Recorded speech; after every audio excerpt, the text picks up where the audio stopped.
సురేష్ గారు, ఇక్కడ అంటే ఇండియా స్టాండ్ ఏ విధంగా ఉంటుంది? మరోవైపు ఇరాన్ పాత్ర విషయానికి వస్తే అటు పాకిస్తాన్తో కానీ ఇండియాతో కానీ ఎటువంటి సంబంధాలు ఉన్నాయనేది మనం అర్థం చేసుకోవాలి ఇప్పుడున్న పరిస్థితికి. మనం 1960కి వెళ్ళాలి. 1960లో మనకు తెలుసు అక్కడ Pahlavi dynasty Shah of Iran ఉన్నప్పుడు 1971లో Bangladesh liberation war time Iran actually Pakistan support చేసింది. ఓకే, పాకిస్తాన్ దగ్గర చాలా మటుకు అమెరికన్ వెపనరీ ఉంటే కానీ స్పేర్ పార్ట్స్ లేకుండే.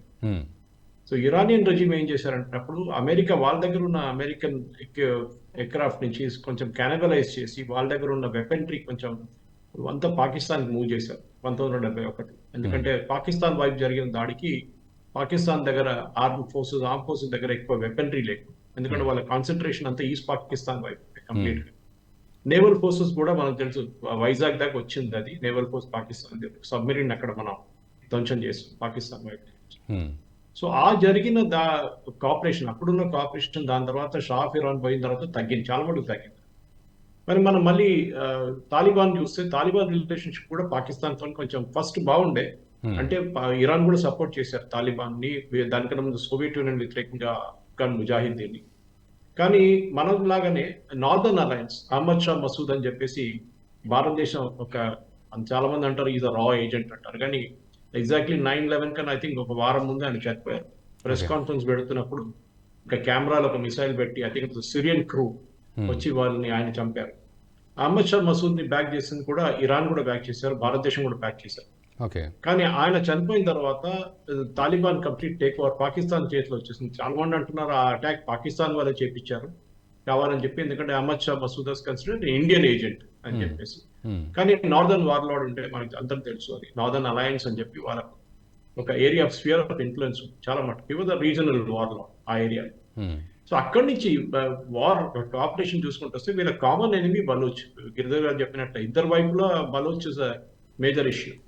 ఇరాన్ లో ఉన్న వాళ్ళు అక్కడ వెళ్ళి పాకిస్తాన్ వాళ్ళు కొడతారు, పాకిస్తాన్ వాళ్ళు వచ్చి ఇక్కడ వచ్చి ఇరానియన్ కొడతారు. ఇద్దరికి ప్రాబ్లం బలూచ్ వాళ్ళు. దాని నడిమిట్లో భారతదేశం ఇన్వాల్వ్ కూడా బలూచిస్తాన్ ఉందని చెప్తున్నారు.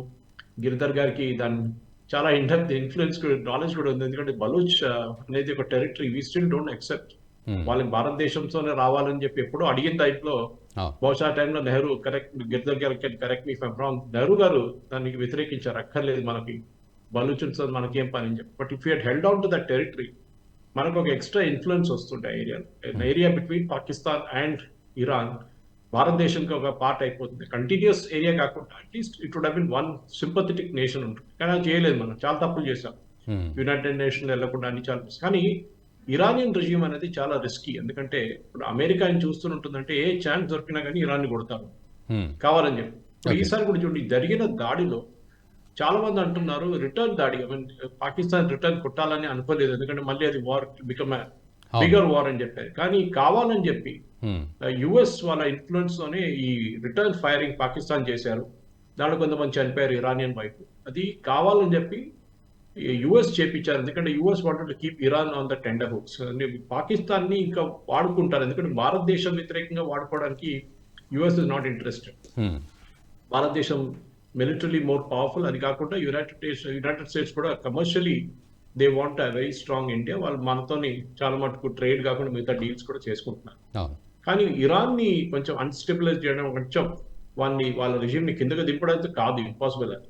కానీ ఏదైనా ఇరాన్ ని కంటిన్యూస్లీ బాయిల్ లో పెట్టడానికి పాకిస్తాన్ ని యూజ్ చేసి, పాకిస్తాన్ ఒక బేస్ యూజ్ చేసి, బహుశా పాకిస్తాన్ వైపు ఉన్న బలోచ్ మిలిటెంట్స్ కి ఆర్మ్స్ ఇచ్చి, ఇప్పుడు ముజాహిదీన్ చేసినట్లు ఆఫ్ఘనిస్తాన్ సోవియట్ ని ఓడిపించేశారు. దాని తర్వాత they have become a lawless country. దాంతో మనం అందరూ చూసాం, గుల్బుద్దీన్ హెక్మతియార్ ని ఆయన ల్యాండ్ పోస్ట్ మీద కట్టేసి వాళ్ళు చంపేశారు టైం.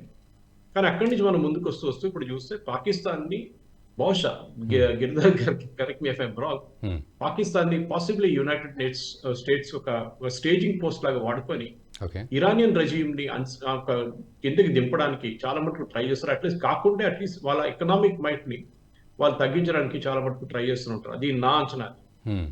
ఈ వీడియో మీకు నచ్చినట్టయితే లైక్ చేయండి, 10 మందికి షేర్ చేయండి, అలాగే కామెంట్ల రూపంలో మీ అభిప్రాయాలను మాతో పంచుకోండి. Nationalist hub group of channels ను సబ్స్క్రైబ్ చేసుకుని తెలుగునాట జాతీయవాద జర్నలిజాన్ని ప్రోత్సహించండి. ఈ వీడియో కింద ఉన్న బెల్ ఐకాన్ పై క్లిక్ చేయడం మర్చిపోవద్దు.